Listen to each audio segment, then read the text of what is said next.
नमस्कार दोस्तों, स्वागत है आपका। आज हम एक कहानी देखने वाले हैं। ये जिस गांव की कहानी है उसका नाम है सत्यगंज। इस गांव की एक खासियत है दोस्तों, यहाँ पर एक बहुत ही भोले भाले और बहुत बेचारे गरीब ही लोग रहते हैं।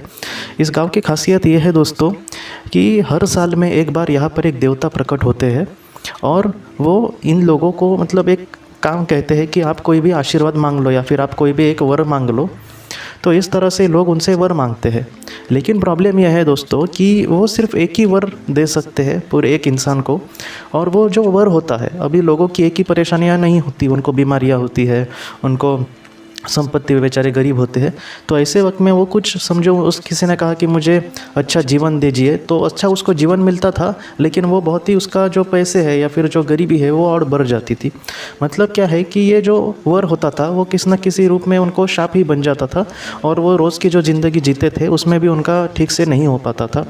तो इस तरह से ये सारी चीज़ें होती थी। लेकिन इन सारी चीज़ों से वो गांव वाले भी परेशान थे कि एक वर तो उनको मिल रहा है साल में एक बार, लेकिन ऐसे वक्त में उनसे मांगे तो क्या मांगे। तो ऐसे क्या होता था, उन गांव वालों ने दोस्तों हर एक इंसान का नंबर, जैसे घर है उसके वाइज नंबर ये किया था कि आज इस घर के लोग मांगेंगे, अगले साल उस घर के लोग मांगेंगे, ताकि हर एक इंसान को उसका चांस मिले। तो इस तरह से दोस्तों सारी चीज़ें चल रही थी। वहाँ पर उस गांव में दोस्तों एक बुढ़िया रहती थी, एक बहुत ही ओल्ड लेडी रहती थी।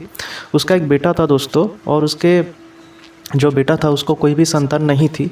तो वो जो बेचारी औरत थी उसने अपनी पूरी ज़िंदगी में बहुत ही ज़्यादा दुख झेले थे, बहुत ही ज़्यादा कष्ट उठाए थे। उसकी ज़िंदगी में हमेशा वो बीमारी रहती थी, और वो इतनी कभी कभी बीमार रहती थी कि उसको लगता था कि मैं दुनिया से ही चली जाऊंगी, लेकिन वो मतलब किसी तरह से बच जाती थी। लेकिन वो यही कहती थी कि ऐसी ज़िंदगी का भी क्या है जिसमें वो अपने बेटे की मतलब कोई संतान नहीं है, इसका दुख उसको। और इसने ज़िंदगी में दोस्तों इतने हाल और इसने उसकी गरीबी थी कि वो कभी भी उसकी परिस्थिति भी नहीं सुधरी।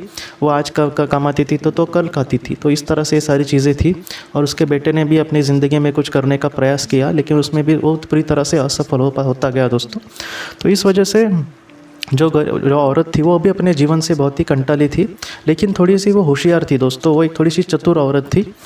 तो ऐसे वक्त में अब इस साल दोस्तों वो जो भगवान आने वाले हैं और वो जो वर देने वाले हैं, तो आज उस जो बुढ़िया है और उसका जो बेटा है, उनकी आज नंबर था, उनका चांस था कि वो उस देव परमेश्वर से कुछ मांगे।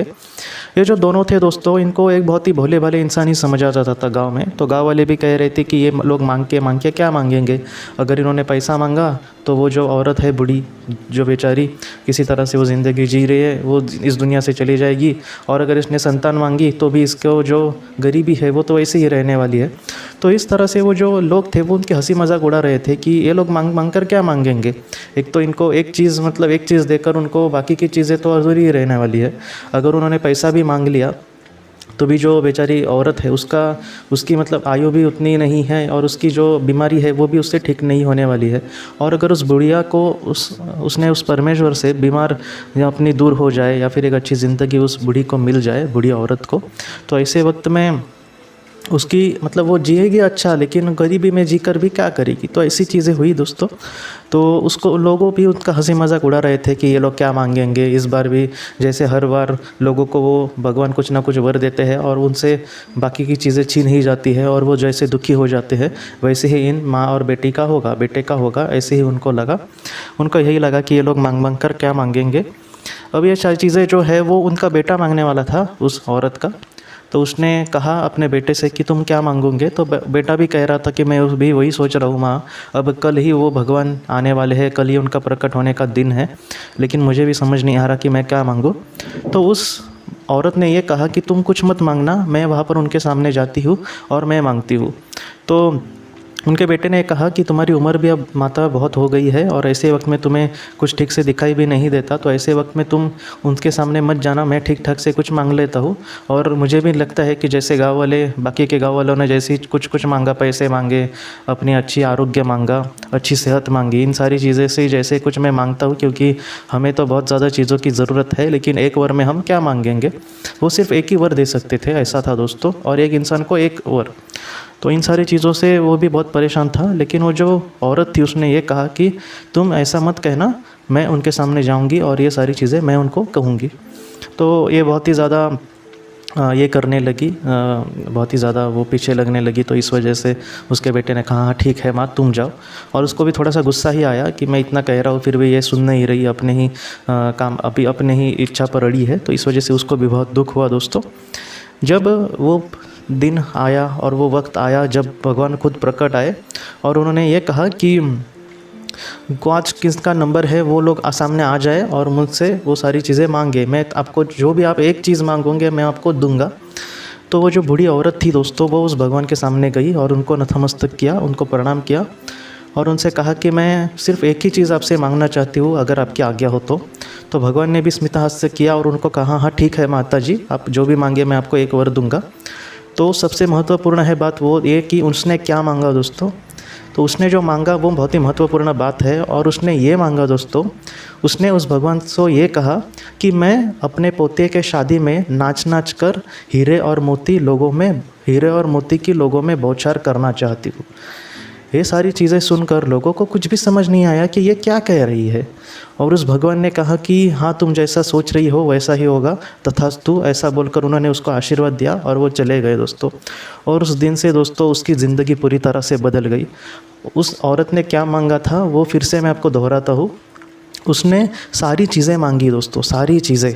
उसने ये कहा उसमें कि वो अपने पोते के शादी में, मतलब पोते की शादी, अब उसके बेटे का बेटा भी नहीं है बराबर, मतलब पोते का शादी मतलब उसके बेटे को एक बेटा होगा और उसकी शादी तक ये उसने ये कहा कि मैं नाच नाच कर हीरे और मोती के बौछार करना चाहती हूँ। मतलब क्या कि नाच नाच कर, किसी को लगेगा कि ये नाच नाचने की बात क्या है, एक बूढ़ी औरत नाचने की बात क्यों बात कर रही है। देखिए दोस्तों, एक तो पहला वर ये उसने मांगा उसमें एक ही चीज़ों में कि अपने बेटे की शादी, पोते की शादी, मतलब बेटे को एक बेटा ज़रूर होगा, ये एक पहली चीज़ मांगी। नाच नाच कर मतलब दोस्तों उसने अपना अच्छा आरोग्य मांगा, मतलब वो नाच रही है, मतलब वो अब बीमार नहीं है, वो बहुत ही हंसते खेलते अपनी ज़िंदगी बिता रही है। ये दूसरी चीज़ उसने मांगी, मतलब हेल्थ मांगी उसने दूसरी। तीसरी चीज़ उसने हीरे और मोतियों की बौछार कौन करेगा दोस्तों, जो अमीर होगा वही हीरे और मोतियों की बौछार करेगा। और इस वजह से उसने ये भी मांगा कि वो अमीरी भी बन जाएगी, मतलब वो एक बहुत ही अमीर इंसान बन जाएगी इसके बाद। ये तीसरी चीज़ मांगी। और चौथी चीज़ उसने ये मांगी दोस्तों कि मैं अपने पोते के शादी में हीरे और मोतियों की बौछार अपने गाँव वालों में करना चाहती हूँ। इसका मतलब ये हुआ दोस्तों कि उसके जो गाँव वाले जो गरीब है लोग, उनको भी हीरे और मोती की बौछार से वो भी अमीर होते जाएंगे। मतलब एक ही वर में दोस्तों 4 चीज़ें उसने ऐसी मांगी जो बहुत ही उसके लिए महत्वपूर्ण थी। दोस्तों ये कहानी हमें यही सिखाती है कि कभी कभी हमें पता नहीं चलता कि हम ईश्वर से क्या मांगे, कि ये मांगे कि वो मांगे। लेकिन मैं यही कहूँगा दोस्तों, ये सारी जो कहानी है वो थोड़ी सी मुझे ये भी लगता है कभी कभी कि ये माया जैसी चीज़ है। लेकिन कभी कभी लगता है ना कि रोज़ के जीवन में भी ये महत्वपूर्ण बातें होती है। अगर एक अच्छी हेल्थ की बात करें, हमारी रोज़ी रोटी चल सके ऐसी परिस्थिति हमारी होनी चाहिए, हमारे घर में जो लोग हैं उनको भी मतलब वो भी अच्छे से ज़िंदगी जी सके। तो इस तरह की जो प्राथमिक चीज़ें होती है वो हर एक इंसान के मन में ही होती है कि मैं अपने परिवार के लिए सब करूँ। तो इस तरह से अगर हमें आगे बढ़ना है दोस्तों, तो मैं भी यही कहूँगा कि हमें ईश्वर से क्या मांगना चाहिए वो भी हमें देखना चाहिए, विचार करना चाहिए कि हमें ईश्वर से क्या मांगना होगा जिससे मतलब उसमें किसी का भी बुरा ना हो और हमारा भी अच्छा हो और हमारे आत्मा का भी अच्छा हो। और ऐसे ही हमें सत्कर्म करते आगे बढ़ना चाहिए दोस्तों। आज की इस कहानी को लेकर अगर आपके कोई भी सवाल हो तो आप ज़रूर पूछें, मैं उसका जवाब देने की कोशिश करूँगा आपको। हम अपने अगले वीडियो में मिलते हैं। आप अपने परिवार का ख्याल रखना। आपका बहुत बहुत शुक्रिया। ज़िंदगी की रोशनी ये संस्था ऐसे लोगों के लिए काम करती है जिन्होंने किसी अपने को खोया है या फिर जो लोग अपनी ज़िंदगी में बहुत ही ज़्यादा दुखी है। जो लोग इस संस्था से जुड़ते हैं उनको तकरीबन 50 किताबें भेजी जाएगी उनके व्हाट्सएप पर या फिर ईमेल पर। ये किताबें आत्मलोक या फिर मौत के बाद हमारे साथ क्या होता है, इन सारी चीज़ों की आपको पूरी तरह से जानकारी देगी। और इसके साथ साथ आपको एक पास्ट लाइफ रिग्रेशन थेरेपी की ऑडियो भी भेजी जाएगी। इस ऑडियो की मदद से आप घर बैठे अपनी पास्ट लाइफ रिग्रेशन करने की कोशिश कर सकते हो। बहुत लोग पास्ट लाइफ रिग्रेशन थेरेपिस्ट के पास किसी कारण के वश नहीं जा सकते, तो ऐसे लोगों के लिए मदद के लिए ये ऑडियो तैयार की गई है। तो आप ज़रूर इस संस्था से जुड़े। इस संस्था से जुड़ने के लिए सामने जो व्हाट्सएप का नंबर दिया है आप कृपया उस पर संपर्क करें। आपका बहुत बहुत शुक्रिया।